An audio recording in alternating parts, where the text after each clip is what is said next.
Fear of seeing a police car pull into the drive. Fear of falling asleep at night. Fear of not falling asleep.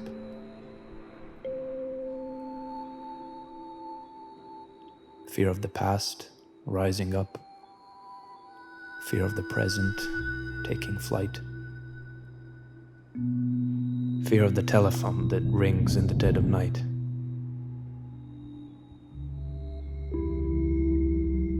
Fear of electrical storms. Fear of the cleaning woman who has a spot on her cheek. Fear of dogs I've been told won't bite. Fear of anxiety. Fear of having to identify the body of a dead friend.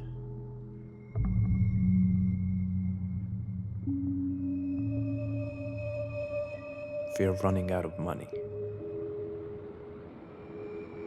Fear of having too much, though people won't believe this. Fear of psychological profiles. Fear of being late and fear of arriving before anyone else. Fear of my children's handwriting on envelopes. Fear they'll die before I do, and I'll feel guilty. Fear of having to live with my mother in her old age and mine. Fear of confusion. Fear this day will end on an unhappy note.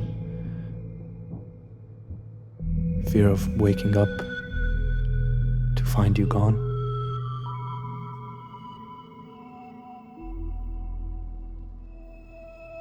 Fear of not loving. And fear of not loving enough. Fear that what I love will prove lethal to those I love.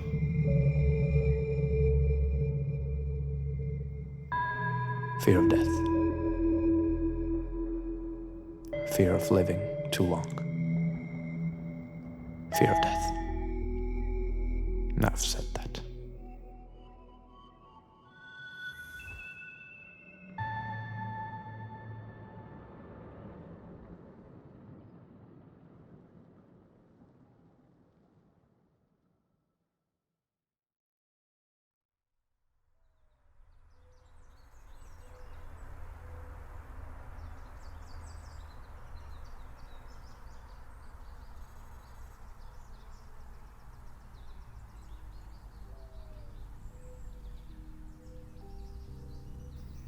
So early, it's almost dark out.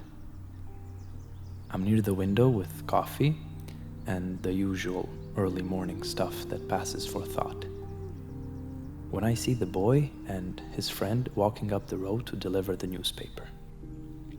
They wear caps and sweaters, and one boy has a bag over his shoulder. They're so happy. They aren't saying anything, these boys. I think if they could, they would take each other's arm. It's early in the morning and they're doing this thing together. They come on slowly. The sky is taking on light, though the moon still hangs pale over the water. Such beauty that for a minute, death and ambition, even love, doesn't enter into this. Happiness. It comes on unexpectedly and goes beyond, really, any early morning talk about it.